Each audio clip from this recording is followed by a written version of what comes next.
about, but never leave an extinguisher not there, okay? Always have replacements ready to go, okay? But sometimes, look, if you have to go back to the warehouse and it's 15 minutes, well, so be it.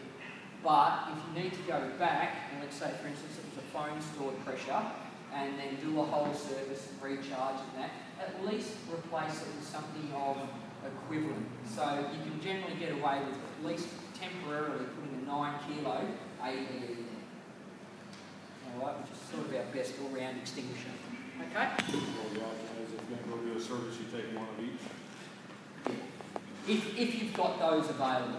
Okay? So that if you know that generally out there, the majority of your extinguishers are 9 kilo ABEs, well, have 5 or 6 new ones sitting there with you all ready to go. Or have one that says long cylinder. Absolutely. Yeah. All of those things, yeah, as long as you can track it, I like that idea. Okay. Now, what else we're going to do on here is last pressure test. So this one here stands, last PT stands for last pressure test. Location sign. So, sorry, when we get to 1.1 accessibility, we're looking at that, you can tick that straight away. Is it there? Yeah, okay. So see how we're mounting some service history? Okay. Service tag was on there. Yeah, cool. All the little things. If you had a bag, so in the open areas, if you've got a bag there and you've had to replace that bag and put a new bag on there, bang, is the pin there? Okay, that was on there, and was the nozzle in good condition? So, like with that one, all right. So they're all the sort of things that we put on there, and then any other condition. They're from experience the main things that we deal with. Okay. This is only our guide now, example. Like I said, you may go to the Fire Protection Association and they may have another service history. You may be using a client's one, okay? But to be honest with you, this is a pretty good baseline guide for you to use if you don't have one, okay? So please take that with you and you can do that up pretty easily on Excel if you need to. Alright, so I've given my extinguisher a bit of a clean. Alright, what are we up to next? Service tag or label. Check that the service tag or label is firmly attached to the extinguisher, and we've done that with those. So, looking on most of them, okay, so I've taken it down now. There's my 1851, and there's it on the pin. They generally sit behind. They do that just so that, you know, a bit of good, better, best. We don't really have to worry about it with Mr. CO2 here because he doesn't have a gauge. Okay, but on the remainder of them, you know, it gives us the ability to do that, and it keeps it within. Okay, so when you pick it back up, put it back in, let's do that. And try and avoid anything hanging over the top of our extinguisher on the indicator gauge. Right? They're just little things that make a significant difference out there. Okay? Is that flicker? Yep. Okay. I think it's out. That one there. Oh, okay. That might be an indication that's going. Alright, so, yeah, 1851 10. Alright. External damage.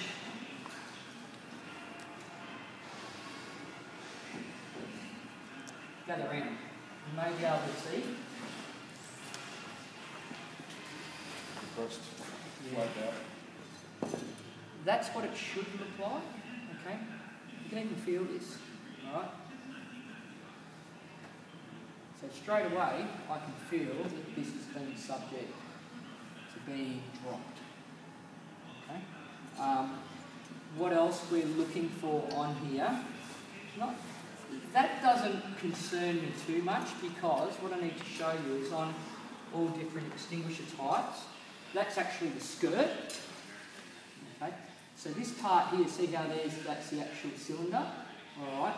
Around here, in through there, that's the skirt. So I'd sort of have a little bit of tolerance there with that, okay? If I had massive dents through this section, that's some external damage. Now, I'll get to it in a minute. Actually, no, I'll bring it up now. Our example that we talked about on the loader that went, this style of extinguisher. And this is where I'm saying about, even though they meet our Australian standards, This is now manufacturers and the type of extinguisher you get. See, this one here is welded on this seam down here like that. That's exactly what the type was that was on the loader. Okay. Now, on that loader, we have, right there, where did I put it? Okay.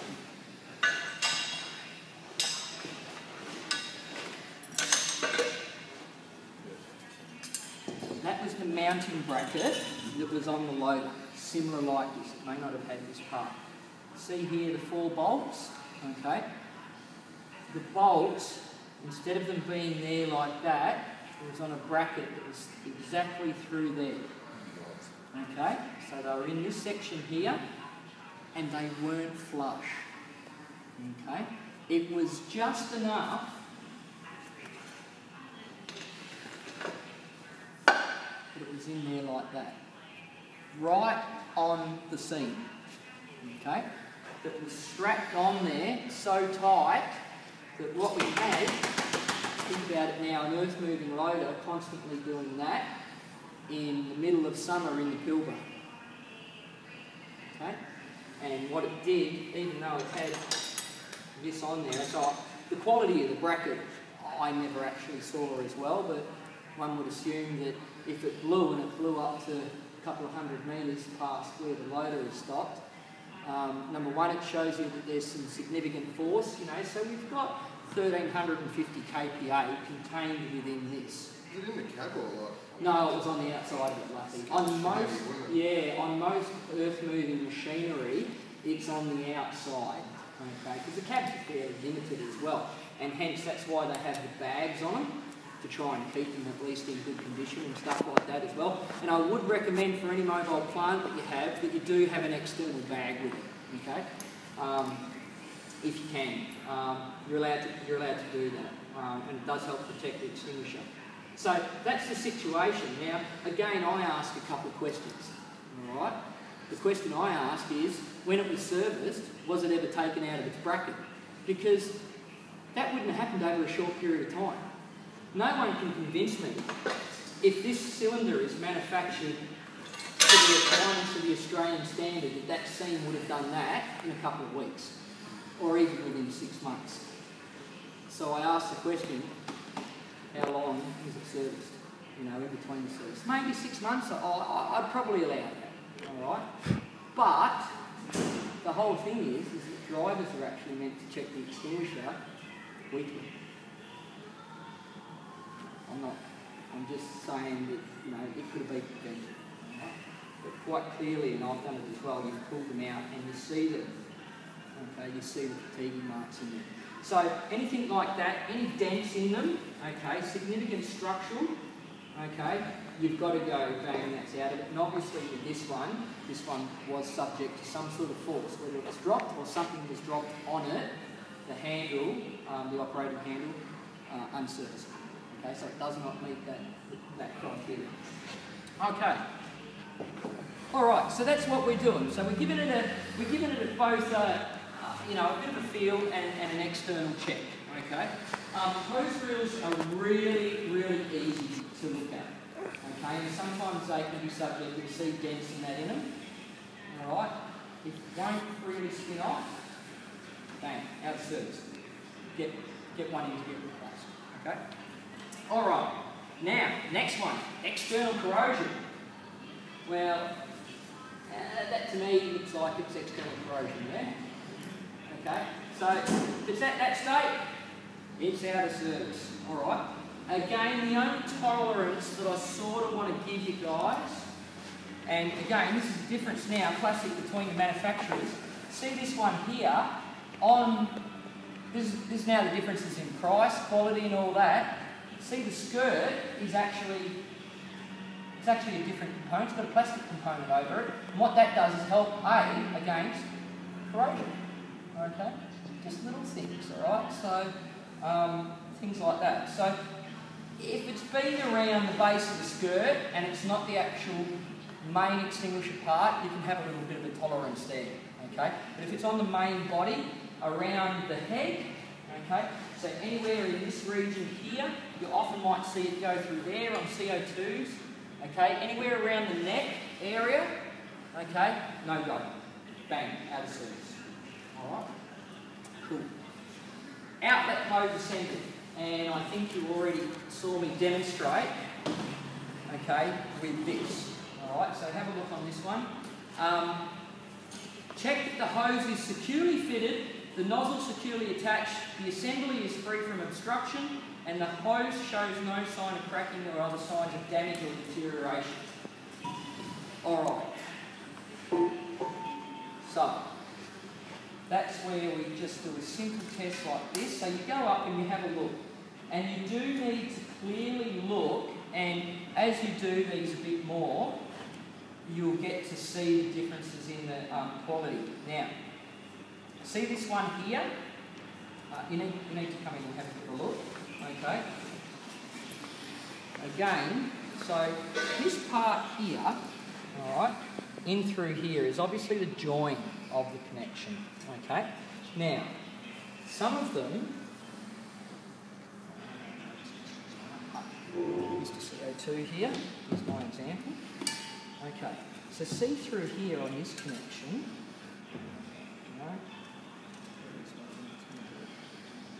Showing my other example. None of these actually, type to it.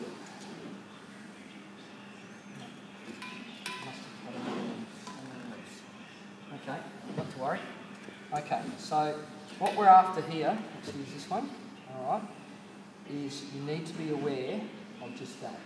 Just do that. So if you go up, okay, now what happens if that's there like that, we go to use this, where's it going to come out?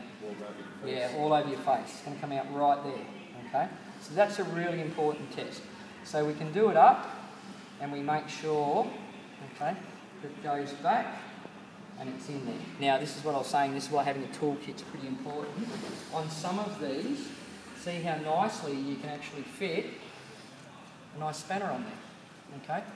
Shift up, bang, just enough to make sure that she's on there and she's tight enough. Okay? Now, so that's one aspect of it. So tighten it up there through that. Now, I'm going to show you what we're looking at, what the other are. Deterioration in the hose. So first part is there. See that? See that deterioration just at the top here? Where these hoses deteriorate are right there on the joint. Now if this is an extinguisher that's been outside, okay, and or it's been in, sorry, I'll move this so you don't it's been tightly and incorrectly clamped in, okay, that all the stress goes on this part of the extinguisher, okay. The other part that you'll get is you'll actually get cracking under here, okay. So you'll get mostly wear through there, okay. So that's what we're looking at as well, all right. Now on some of these, they're actually not any of these tight. On other quality ones, this section of the hose will actually move, which is what you want, rather than the whole assembly actually coming out, alright? But again, you see the difference with this type, that's all I can do. I can't put a shifter on that, I can't put a spanner on that and actually tighten it up. So you've just got to go hand tight on there, and there's not much thread on there, so there's not much tolerance with this. So I've got to make sure that every single time this one's in there. Nothing worse than foam or BCP or anything coming out of that pump. Okay? A lot of those are supposed to be threaded and not just crimped onto the yeah. If you do get ones that are just crimped on there, you've got a real dodgy extinguisher, and in fact, I don't think I've never come across. Only on the smaller DCPs, different. And they are disposable ones, so with our hoses. But this is what I really wanted to show you, okay? So we're looking for that deterioration on the hose, okay? So is that one there acceptable? No, I would not be allowing that to go through. That's a change out to me now. And the good thing is, well, we can get our spanner on there, and if we've got our parts, don't take the whole extinguisher out, just change the hose, okay? Now, and again, this is why the understanding that if we do get some extinguishers for one reason or another in the US, you can start, as long as they're the same, as long as they're compatible, take the hose off it. And put the hose on that one. There's nothing to say that you cannot do that. In fact, there is